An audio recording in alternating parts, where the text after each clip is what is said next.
모든 빛들의 아버지신 하나님께서 지금 저희들의 그 심령 가운데 있는 우리를 자녀 삼으시고 지금 말씀하시는 건데, 그게 이제 우리 눈에 안 보이잖아요. 하늘에 계신 우리 빛들의 아버지께서 우리 심령 가운데 말씀하시는 이걸 우리가 받을 수 있는 귀가 없단 말입니다. 그러니까 하나님께서 이 이스라엘이라는 아브라함과 그 후손들을 통하여서 이스라엘이라는 나라를 만드시고, 그리고 이제 모든 그 육신의 눈들이 이스라엘이라는 나라가 존재했다는 사실을 그들 만천하가 다 알잖아요, 지금. 근데 그 세워진 이스라엘이라는 그 나라를 대상으로 말씀으로만 하셨던 그 하나님, 이스라엘을 통치하시는 그 하나님이 뭐 중간에 왕이라는 이런 그 직책을 통하여서 하나님께서 일종의 대리 통치를 하게 하셨지만은, 그러나 이스라엘의 주권자는 하나님이시라는 거예요. 그러니까 하나님의 말씀에 따르면서 독특한 명령체계를 따라요. 이스라엘은 신정체계라는 거잖아요. 그러니까 이스라엘의 왕이라 할지라도 반드시 하나님 앞에 굴복하고 예배를 드리면서 그분을 통하여 오시는 말씀을 근거로 해서, 법을 근거로 해서 백성들을 통치한다는 거예요. 이제 그래서 가장 잘 깨달은 왕이 그대로 다윗 왕 아닙니까? 여호와는 나의 목자시니 내가 부족함이 없도로다 하고, 자기의 어린 시절의 이 목자 시절과 양의 이 비유를 통하여서 하늘에 계신 하나님과 그 백성 이스라엘을 이렇게 이끌어 가신 그 두 그림이 보인단 말이에요. 그 양을 칠 때, 그 어린 나이에 양을 칠 때도 자기 양이 아니에요. 아버지 양이었단 말이에요. 아버지 양이었는데 형제만 8명이니까 당시에 그 산업이래봤자 양치는 거하고 농사밖에 더 있겠습니까? 그러니까 마지막 8째한테 들어오는 거는 몫이 얼마나 적겠냐는 얘기예요. 첫째 왕, 첫째 형, 둘째 형, 셋째 쭉 보고 나서 근데 막내한테 이렇게 한 11, 서너 살 된 막내한테는 안 줄 수는 없고, 그러니까 맨 처음에 양을 암놈 뭐 이렇게 서너 마리에서 분양을 해서 너 한번 키워봐라. 그렇게 하자 아버지로부터 위탁받은 양이란 말이에요. 그거를 목숨을 걸다시피 해서 지키다 보니까 그것들이 1년, 2년 이렇게 지나다 보니까 새끼를 까고 그런 식으로 해가지고 새끼를 낳고 해서 그 양들과 친하는 그런 가정 속에 양들이 이름도 붙여가면서 얘 이놈아, 이놈아, 이놈아 이런 식으로 이름도 붙여가면서 가족처럼 이렇게 지내던 그 어린 목동이었던 다윗이 이제는 영으로 깨요. 하늘에 계신 아버지, 그 아버지께서 이스라엘 백성들을 나에게 맡겼단 말이에요. 나를 왕으로 삼아 주십니다. 그러니까 우리 그 사무엘 한 7장 정도에 가면 하나님께서 막 은혜를 부어주시는 그런 가운데 내가 너로 왕을 삼고 내 육신의 후손들로 하여금 이 이스라엘이라는 나라의 통치하는 왕으로서 끊어지지 않게끔 하고 영원히 있게 하겠다는 그런 약속의 말씀 들으면서 너무 환속해가지고 이렇게 좋은 말씀. 그러면서 밤에 별을 보고 나가서 생각대로 하늘을 향하여서 아버지 하나님 이 약속하시고 꼭 이루시기 원합니다. 그러면서 무언의 손가락을 약속하고 막 그랬다. 이제 그런 관점에서 이스라엘이 이렇게 건국되어지고 모든 열방 가운데 이스라엘이라는 나라는 독특한 나라야. 우리나라는 왕이 그냥 완전히 우두머리가 돼가지고 왕의 말이 생사여탈권 있는데 이스라엘이라는 나라를 가니까 왕이 주권자가 아니고 왕의 신이 있는데 그분이 야훼라는 그분이래. 그분을 통하여서 성전에서 대제사장과 제사장들을 통하여 말씀하시는, 그러니까 모세의 두 돌판에 있었던 그 법계 위에 있는 거기에서 나오는 음성을 통하여 통치를 받는데 이런 식으로 해서 만천하에 하나님의 이름이 이스라엘 백성들을 통해 증거된다. 증거되죠.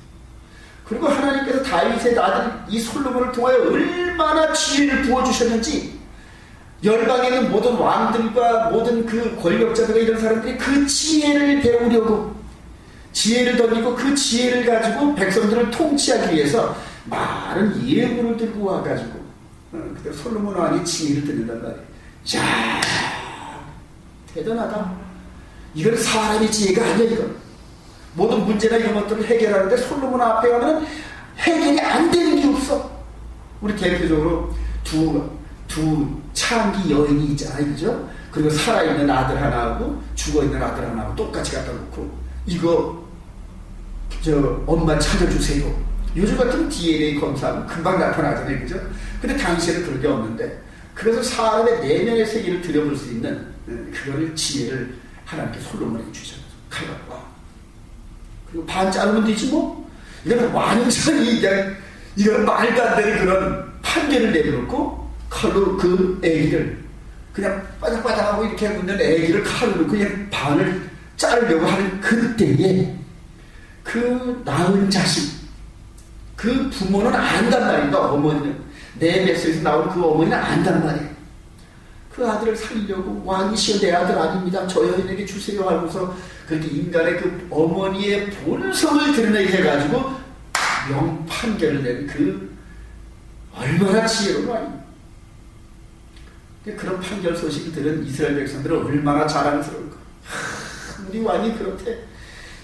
저 이디오피아의 시바 여왕이라는 그 여왕이 그냥 온갖 산의 진미를 산의 그 보물 가져와서 우리 그 솔로몬 왕하고 홀딱 반해가지고 러브스토리가 그들이 이어질 때 그게 이제 아가서란 말이에요. 그 여인과의 사랑의 그 러브스토리 이런 것들이 송 오브 송 이게 이제 아가서라는 건데 그러면서 백성들이 얼마나 프라우드하게 여겼을까. 요즘 우리나라 박근혜 그 여성 대통령이 뭔 일처리를 할 때 이번에 세월호 이런 사건 속에서 그 대통령 밑에 있는 공무원들이 행한 이런 그런 걸 보면서 이제 최종 책임을 누가 져라? 대통령이잖아. 이런 식으로 막 국민들이 막 원성이 자자는 그런 거와는 반대되는 개념으로 당시 하나님께서 지혜를 부어주신 그 솔로몬 왕이 이 지혜로움과 명철함과 그 다음에 저스티스 정의로움과 그러니까 왕 앞에 가면은 누구든지 거짓말을 못한디야 이런 그런 그 지도자를 둔 이스라엘 백성들이 얼마나 자랑스러워. 열반이 빛이다. 이반이 빛이다.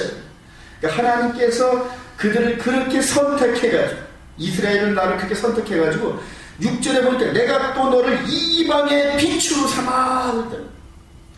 하늘에 계신 우리 아버지 빛들의 아버지 온 우주 만물을 창조하신 그분께서 죄악에 쌓여서 영적 눈이 멀은 저와 여러분들에게 대화를 하실 수가 없고 나타나실 수가 없으니까 이런 방법을 통하여 하나님의 존재하심을 드러내는 그런 빛의 도로 이스라엘을 선택했다. 할렐루야. 그리고 하나님을 드러내는 통로였단 말이 이스라엘. 그리고 이스라엘 백성들에게는 하나님 왕이신과 동시에 여기에서 그들은 당신이 아버지라는 것을 드러냈는데 우리 로마서에 보면 아버지라 그러잖아요. 영을 보내주사 너희들이 그를 아버지라 부르지. 아빠 이렇게 부르시는 거예요. 여기서부터 이제 한 단계 더 나가는 영적 세계를 로마서에서 바울 사도가 우리에게 비춰주는데 우리 한번 15절 볼까요?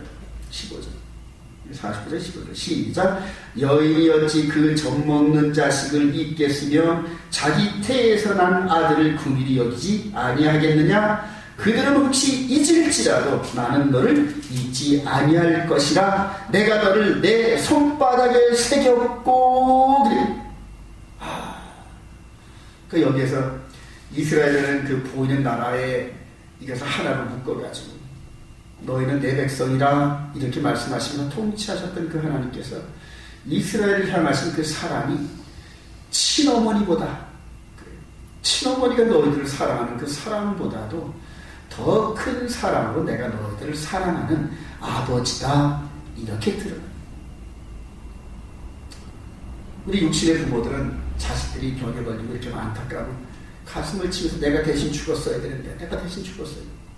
이번에 세월호 사건 속에서 그 생떼 같은 아들들을 잃어버린 딸들을 잃어버린 그 부모의 마음이 내가 대신 죽었어야 되는데 만약 그렇게만 할 수 있다면 그래 네가 죽으면 아들 살아온다 이런 식으로 하나님께서 만약에 조건을 제시하고 한다면 기쁜 마음으로 이렇게 죽을 수 있는 육신의 부모가 몇 명이나 될까요? 말은 그렇게 하고 그렇게 남들이 보면서 애통하면서 그런다 하더라도 실제 그런 여건으로 하나님께서 그걸 한다 그러면 내 생명을 그대로 그 죽음 가운데 집어넣고 아들을 대신 살릴 수 있는 그런 언행이 일치가 되는 부모가 과연 나칠까요?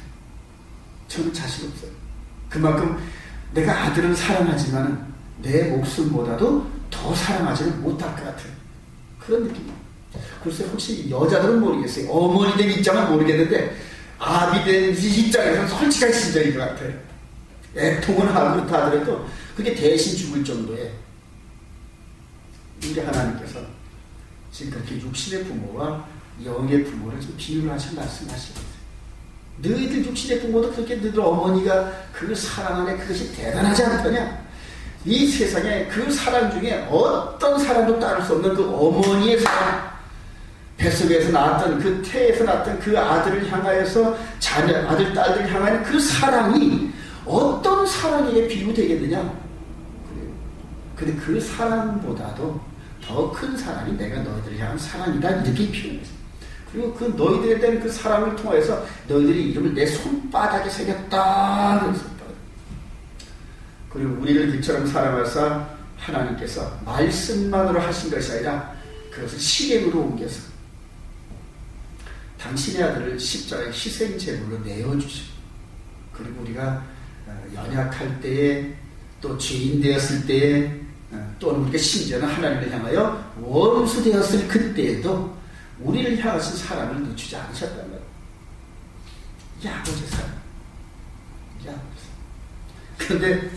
그런데 요때는 이제 지금 거의 이 북이스라엘은 거의 멸망을 했고 이미 주전 722년에 10지파가 설립했던 12지파 중에 10지파가 설립했던 북이스라엘은 하나님의 말씀에 불순종한 완전 탕자 같은 그런 모습으로 아주 완전 막가파 같은 모습으로 떠났기 때문에 하나님이 할 수 없이 이방의 그 아수르라는 나라의 포로로 끌려가게 하는 그런 저주대로 하실 수밖에 없었다는 거예요.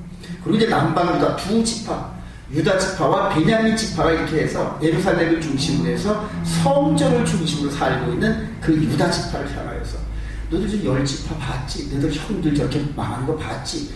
동생인 너는 그럼 잘해야 될 거 아니야? 저것을 반면교사를 삼아서 아버지의 말씀대로 순종해.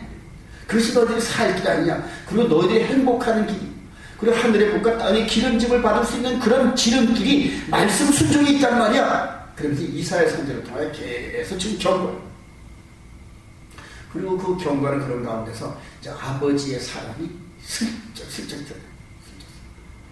그러니까 하나님께서 이스라엘을 다스리는 군주에서 시작을 해가지고 이제는 아버지로 이렇게 드러나는 이런 과정. 그러면서 이스라엘 백성들을 향하신 하나님의 이 사랑이 증폭되면서 계속해서 이제 역사적으로 뿜어져 나갑니다. 이후로 예수 그리스도 약속대로 유다 지파를 통하여 오신 하나님의 독생자 그분을 통하여 그분의 그 십자가에서 흘리신 그 보혈의 공로를 겨누어서 하나님의 말씀을 귀로도 듣지 못하고 눈으로도 보지 못했던 영적 완전 막가파 같은 우리가 마음으로 우리 구주를 예수로, 우리 구주 예수 그리스도를 영접하고 구세주로 할렐루야. 그리고 죽었던 우리 영의 마음에 그리스도의 보혈이 팍 부러지는 순간에 죄와 허물로 죽었던 너희를 살리셨다가 할렐루야. 그래요. 아버지께서 우리를 살려주시기 위해서 우리 죽어있던 영혼을 살리시기 위해서 아들의 피를 쏟아주셨단 말이에요. 그리고 내가 너희들을 사랑하노라. 내가 너희들의 아버지다. 그래서 그 사실을 깨달은 12사도들이 이제 구약의 이스라엘 백성들은 탕자 같은 육신의 자녀였는데 그래도 그들을 사랑하셨던 그 역사적인 사건을 통해서 예수 그리스도가 오셨고 그리고 그렇게 사랑하셨던 하나님의 그 사랑이 나타나는 것을 보면서 영의 세계가 열립니다. 아, 그랬었구나. 우리들을 이끌어셨던 이스라엘이라는 나라를 이끌어셨던 하늘의 군주 왕 되신 그분이 우리의 아버지셨구나. 그리고 우리를 살리시기 위해서. 근데 첫사람 아담한테 흙으로 빚어가지고 생기를 코에다가 푹 하고 불어넣으셨지만 이제는 죽은 우리 영혼 때문에 영혼의 속건제물 되시는 예수, 아들 예수를, 그러니까 아브라함이 이삭을 바쳤던 것처럼 하나님이 그 아들을 속건제물 되게 하셔가지고 처참한 십자가에서 우리들이 받아야 할 그 저주. 장차 저희들이 예수 그리스도를 믿고 이 영혼 구원에 이르는 게 실패하면은 예수님께서 우리 눈에 보였던 십자가의 그 고통과 그 저주가 그대로 불지옥으로 쓸려 들어가는 그 저주란 말이에요. 그걸 아버지 대신 그분께서 막으신 아들 예수를 대신 대속죄를 내주시고 그리고 십자가 죽으시고 부활을 통하여서 하늘나라의 비밀을 이제는 우리들이 눈으로 볼 수 있는 말씀을 통하여 묵상하면서 눈으로 볼 수 있는 통로를 열어주셨다. 할렐루야. 아버지께로 돌아갈 수 있는 그 길을 열어주셨다. 맏형 되신 우리 하나님의 아들 예수 그리스도께서 이 땅에서 우리 몸으로 그대로 오셨다. 내가 길이요 진리요 생명이라 나로 말미암지 않고는 아버지께 갈 자가 없다. 나로 말미암. 그러니까 성전에 예전에 예수님께서 오시기 전까지는 아버지를 만날 수 있는 길이 성전이었다.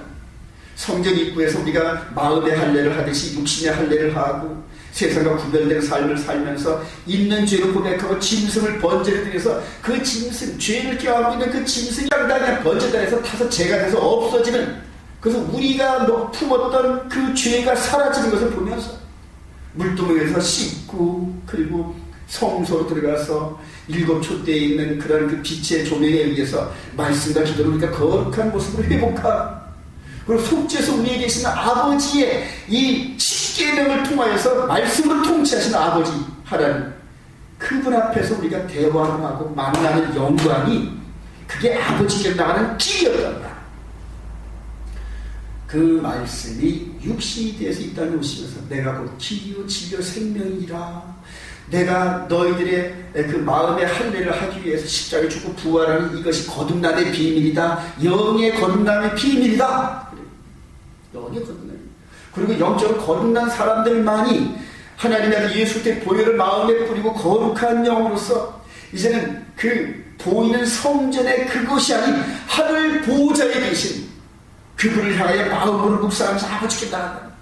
그때 우리가 덜덜덜덜 떨리는 그런 마음으로 있을 때 파라크레토스 되시는 대제사장 되시는 예수님께서 우리의 동반자가 돼서 왔지? 그래 가자. 아버지께 가자. 우리의 맏형 되시는 그분께서 마치 돌아온 탕자처럼 그냥 아버지여 부끄러워서 갈 수가 없나이다 하면서 회개 자락하는 우리를 손을 꼭 잡고 맏형 되시는 그분께서 우리를 인도해 가십니다. 그리고 아버지를 향하여 아버지 죄인으로 죽었던 곤욕한 이가 살아 돌아왔어요. 그래요. 세상에서 죄 허물로 죽었던 우리 김요리가 왔어요. 아버지. 그래요. 장종숙이가 왔어요. 아버지. 우리를 일일이 우리의 거룩한 깨끗해진 그런 영혼에, 그걸 우리가 한 것이 아니라 맏형 되신 우리 주님께서 해주신 그 의의 옷을 던지고 아버지를 만나요. 오늘 어버이 주일에 형식적으로 우리가 형식적으로 얼마나 이렇게 꽃다발을 들고 우리 육신의 부모를 찾아가서 부모님 고맙습니다 이렇게 했던 것처럼 이제 빛들의 아버지 그분에게 우리가 날마다 안식일날 또 매일 아침 저녁으로 묵상 기도하면서 이제 늘 수시로 우리 친아버지 되신 그분에게 문만 두드리면 가서 아버지 문 좀 열어주셔요. 아들 왔어요. 그래? 빨리 문 열어줘. 이런 식으로 해서 늘 우리와 대화하시. 근데 그런 것들이 우리 기도 아닙니까? 그 아버지. 여러분 묵상이 됩니까, 여러분? 이런 아버지가 우리를 지금 기다리고 계신 하늘 보호자에서 천군 천사들과 쫙 지금 이렇게 우리들의 세계를 내려다보시면서 하나님께서 우리를 내려다보시는 그 장면 한번 볼까요? 우리 히브리서로 한번 봅시다. 히브리서 12장. 우리를 기다리시는, 도망갈 탕자를 기다리시는 우리 아버지. 그분이 지금, 아버지가 지금 하늘에 보좌를 펼치시고 천군 천사들의 호의를 받아가시면서 우리를 기다리시는 아버지의 모습이 히브리서 12장 22절. 시작. 그러나 너희가 이룬 것은 시온산과 살아계신 하나님의 도성인 하늘의 예루살렘과 천만 천사와 하늘에 기록된 장자들의 모임과 교회와 만민의 심판자이신 하나님과 및 온전하게 된 의인의 영들과 하늘보다 펼치시고 있으시는 그 아버지를 지금 묘사하는 것입니다. 그런데 그곳에 우리가 갔다는 얘기입니다. 예전에 이 모세를 통하여서는 육신적으로 성문 그 번제단 옆에서 달달달달 떨고 있으면서 자기를 대신해 죽은 그 피가 속죄돼서 그 피를 가지고 내 이름으로 제사장이 갖고 들어가서 곤욕하니까 죄를 지은 그 죄값을 주고 그 짐승의 피를 이렇게 뿌려주시면서 하나님 용서해 주세요. 대제사장이 이스라엘 백성들의 모든 허물과 죄를 그대로 2마리 순염소 중에 1마리에다가 안수해서 그 모든 죄를 뒤집어 쓴 그 염소가 죽고 그 피를 가지고 지성소에 있는 속죄소에 들어가서 7번 뿌리면서 이스라엘의 모든 백성들이 지은 죄를 고백한 그 죄값의 피입니다 하고 대제사장이 그 백성들에서 중보하던 그 자리, 이제 그런 자리가 아닌 하늘 지성소에서 하나님 보좌 우편에 계신 대제사장 되신 우리 예수님께서 이제 우리가 기르고 떨리는 마음으로 영원히 이제 하늘 보좌에 나아갈 때 어서 와 이 지상의 대제사장처럼 우리를 이끌어 가시면서 한 걸음 한 걸음 인도하시는 장면이 오늘 히브리 12장입니다. 이해가 되시면 아멘. 이런 그 놀라운 비밀을 이스라엘 백성들을 통하여 통치하셨던 그 성전과 그 법과 그리고 이스라엘 백성들을 통하여서 유다 지파로 이 땅에 오신 예수 그리스도 십자가 죽으시고 부활이 아니고는 어떻게 이런 영적 비밀을 알 수 있었겠냐는 얘기예요. 이스라엘 백성들을 통하여 통치하시면서 역사를 이끌어하셨던 이 성경에 기록되어진 역사를 통하여서 우리가 영의 길을 갈 수 있다면 영의 이 제시된 성경에 제시된 이 길을 따라서 가져가면 전부 다 곁길로다. 전부 아버지께로 나가는 그 길에 그 주위에 얼마나 많은 타락한 천사와 이 마귀 사탄 이들이 그 영의 그 사냥꾼들이 우리가 하나님께 나가는 그 길목 옆에서 우리를 미혹하는 거죠.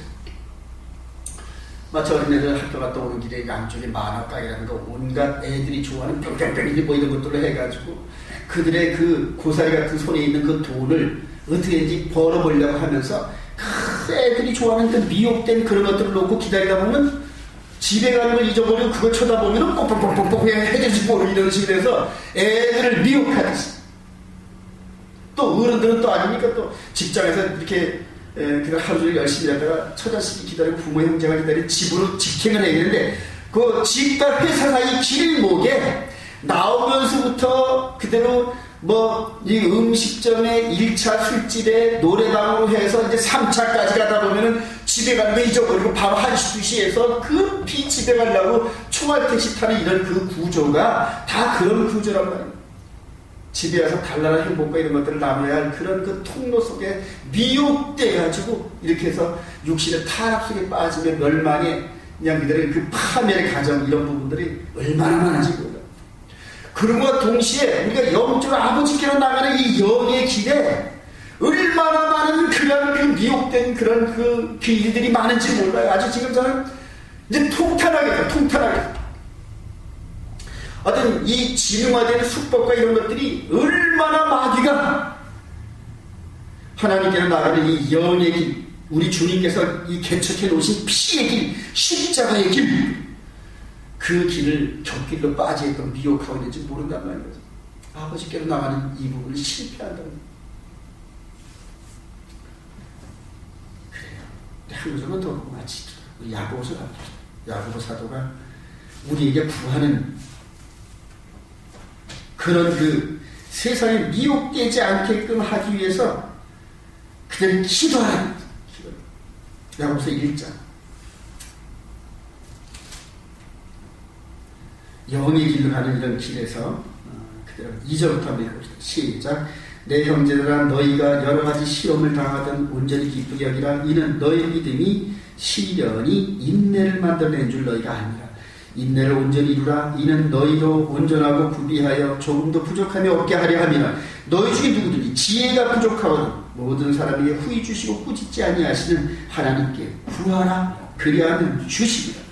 오직 믿음으로 구하고 조금도 의심하지 말라. 의심하는 자는 마치 바람에 밀려 요동하는 바다 물결 같으니 이런 사람은 무엇이든지 줄게 얻기를 생각하지 말라. 두 마음 품어 모든 일에 정함이 없는 자. 말씀만 의지하라. 기도하라. 솔로몬이 기도했는데 하나님의 백성들을 인도하기 위해서 저에게 지혜를 주셔야 되지 않겠습니까? 할 때 그 지혜와 명철을 주는 건 물론이거니와 부와 귀와 범사의 모든 영화를 다 주셨다. 그걸 가지고 구하라. 저와 여러분들이 그리스도의 보혈 안에서 빛들의 자녀들이 됩니다. 우리 16절 봅시다. 시작. 내 사랑하는 형제들아 속지 말라. 온갖 좋은 은사와 온전한 선물이 다 위로부터 빛들의 아버지께로부터 내려오나니 그는 변함도 없으시고 회전하는 그림자도 없으시니라. 그가 그 피조물 중에 우리로 한 첫 열매가 되게 하시고 자기의 뜻을 따라 진리의 말씀으로 우리를 낳으셨느니라. 아멘. 빛들의 아버지. 온갖 좋은 은사와 온전한 선물이 다 위로부터 빛들의 아버지. 제가 아버지다. 내가 가능만 하다면 우리 아들들에게 뭘 아끼겠어요? 내가 예를 들어 한 1조 갖고 있는 그런 그 재벌이라는 아들들이 물질 갖고 공경에 빠지는데 뭘 아끼겠냐. 1조가 아깝지 않겠습니까? 저는 가끔가다 그런 생각을 해요. 우리 자식들이 간염인가 그걸 해가지고 그렇게 알아가지고 간들이 약해요. 다행히 저는 간이 부었어요. 건강하다는 얘기. 가끔가다 그런 생각을, 이놈들이 이 간염과 이런 부분들에서 지금 비실비실하고 이런 부분에서 많이 애를 쓰는데 그런 일이 없어야겠지만 저놈들이 이 간경화나 이런 쪽으로 많이 발전되는 이런 그런들이 있잖아요. 그 우려스럽단 말이에요. 그리고 이 간염이 걸리면 거의 치명타입니다. 새로운 간을 옆에다 붙여줘서 완전 재생하지 않은 이상은 그 간 치료가 이게 불가능하더라고요. 물론 그런 일이 있다 하더라도 하나님께서 저에게 부어주신 능력으로 예수 이름으로 안수하고 기도하는 말씀대로 낫는 것은 확실하지만 그래도 저는 두려워하지 않아요. 그렇지 않다 하더라도 만약 그런 여건에서 아버지의 간하고 애들이 간하고 일치가 되네요 하고 그런 결과가 났다면 아낌없이 내 남은 간을 그래도 죽지 않을 만큼 띄어서 그래 의학적으로 허용하는 만큼 그 정도 될 만큼 이렇게 뚝 띄워주는 이런 부분에서 제가 주저하지 않을 것 같은 그런 느낌이 들어요. 근데 이렇게 못난 악함이 가득 함께 공존한 저한테도 그런 사랑이 있는데 하물며 모든 빛들의 아버지께서 지금 저와 여러분들을 진리의 말씀으로 낳기 위해서 아들 예수를 시생제물로 바치 그리고 저와 여러분들을 죄 가운데서 값을 지불하고 건져내셨단 말이에요. 근데 우리가 걸어가는 이 여정 속에서 뭘 아끼시겠느냐? 뭘 아끼시겠느냐? 그도 더군다나 말씀드린 진리는 이 마지막 때 엘리야 같은 사명으로 하나님의 무너진 법을 세우겠다고 나아가는 저와 여러분들 이 온 이스라엘 교회에 뭘 아끼시겠느냐? 뭘? 우리가 필요한 이런 모든 영적인 지혜와 명철 보세요. 지혜 달라면 주신다잖아요. 빛으로 깨달을 수 있는 지혜와 명철 주시오. 세상에 옳고 그름 영 분별의 은사를 주시옵시오. 그리고 더불어서 이런 모든 일들을 감당하는데 반드시 수반되어지는 그런 범사의 물질 같은 이런 부분들이 많이 있습니다. 그런 것들도 하나님으로부터 거룩함부터 내려오는 이런 부분들이 있다. 이거 달라는데 주신다는 주신다. 구하여도 얻지 못하면 너희들이 정욕대로 쓸까봐 하나님께서 보류를 하시는데 근데 그것을 능히 너희들이 감당할 때가 되면 뭘 아끼시겠네. 뭘 아끼시겠네. 할렐루야. 그게 이제 이해가 되기 시작해요. 아 그렇겠다. 그리고 달랄 때는 의심하지 말고 달라요. 의심하고 구하는 거는 정말 즉 좌표가 없는 그런 그 부평초 같은 그런 믿음은 연락이 안 된다. 딱 말씀의 뿌리를 딱 내리고 이거는 하나님께서 반드시 주시고 싶어 하시는 거고 내가 반드시 필요한 거라는. 그렇게 해서 하나님의 뜻과 내가 하는 길이 일치가 딱 되면 뭘 아끼시겠니? 저와 여러분들이 1차적으로 성령의 지휘한 능력을 구하시기 바랍니다. 이번 6월달에 오순절날 저는 기대가 큽니다. 하나님 성령의 기름 부음에 늦은의 성령의 기름 부음의 역사가 일어서 초대교회의 그 사도들 무식했던 뱀 세상 말로 뱀놈이었던 야고보 요한 야고보 저보다 뱃사람들 아닙니까? 그들에게도 성령의 권능을 부어주시니까 하늘의 비밀이 보이면서 예수 그리스도를 증거할 때마다 기적과 표적이 나타나고 예수 그리스도의 신적 권능이 말씀을 통해 나타났던 거 아닙니까? 근데 초대의 교회를 확장하는데 기폭제 역할을 한 거 아닙니까? 이제는 추수하는 이 시대인데 초대의 교회에 그거 갖고는 안 됩니다. 그 정도의 성령의 기름 부으심 갖고는 그냥 찔끔찔끔 안 돼. 지금 열매를 맺게 폭풍같이 쏟아지는 빛 속에서 번개가 치면서 하늘 공중에 있는 공기 중에 질소를 분리해가지고 그 질소와 함께 비를 내려가지고 가을에 열매에 꼭 필요한 질소 성분이 그 나무에 스며들어서 열매를 맺게 하는 그 늦음의 강력한 성령의 역사가 저와 여러분들에게 있어야 될 줄로 믿으시면 아멘. 온 이스라엘께 부어 주셔야만 된다. 이거를 그래 일을 하자. 세상에 지식과 이런 것들이 많고 세상에 보일 것들이 많은 사람들이 말하는 것은 그런가 보다 신뢰. 근데 당시 한번 생각해 보세요. 베드로나 요한 이런 사람들 옷차림이 완전히 노숙자 스타일입니다. 당시 신학계를 통솔했던 대제사장과 서기관 바리새인들은 특별히 그들의 준하는 그런 외형에 걸맞는 옷이 있단 말이에요. 그 옷만 갖고도 벌써 위험이 딱 들어찬다. 그런 옷을 입었던 그 종교가들과 노숙자같이 뱀놈들이 입었던 그런 헐한 그런 옷을 입은 그 두 세계를 한번 비교해 보세요. 베드로나 요한과 야고보 이런 사도들이 신적 본능이 나타나지 않으면 어디 가서 뭔 말을 할 수가 있겠습니까? 근데 이들에게 외형이 그냥 화려한 이들에게는 신적 본능이 하나도 안 나타나. 지금 엘리야 시대 때 보면은 불이 안 내렸단 말이야. 불이. 그냥 그대로 바알과 아세라가 850년이 그렇게 휘황찬란한 모습을 해도 불이 꿈쩍도 안 했어요. 엘리야 한 사람이 무릎 꿇고 12돌을 갖다 놓고 그냥 세워놓고 그 위에다가 그들의 번제를 올려놓고 물을 갖다 붓고 애통하는 심정으로 하나님이여 불을 내리셔서 말을 하니까 그냥 말이 끝나기도 전에 하늘에서 불이 내려가지고 그 흥건하게 고여있는 그 물이 팍 사도들이 그랬단 말이에요. 똑같단 말입니다. 사도들이 그냥 솔로몬 그 행궁에서 많은 사람들이 여러분 내 말을 귀를 기울여보시오 하면서 덜덜덜 떠는 그런 설교도 잘 할지 모르는 그런 모습 나가서 했는데 하나님께서 예루살렘에서 40년 동안 앉은 데 위에 있었던 그 한 사람 이렇게 세우면서 그 좁은 예루살렘을 그냥 뒤집고 돌아다니면서 그냥 예수가 나를 고쳤다는 그냥 그런 그 속에서 신적 본능이 저놈들한테 나타났네. 그러니까 그 말을 못하고 이런 장면들 있잖아요. 마지막 때 지금 아버지의 말씀, 아버지의 진리를 드러내기 위해서 초대교회는 예루살렘에서 이렇게 있었지만 그리고 예루살렘과 그 유대 불군과 로마가 지배했던 거기에서 신적 본능이 나타났지만 이제는 전 세계를 덮어야 되는 강력한 불이에요. 강력한 불. 이거 달라고 기도합니다. 이번 그대로 6월달에 오순절 때 이 불을 우리가 온 이스라엘 교회가 받아야 합니다. 할렐루야. 그 불을 아버지께서 주시고 싶어 하십니다. 저들은 그걸 받아야 이겨요.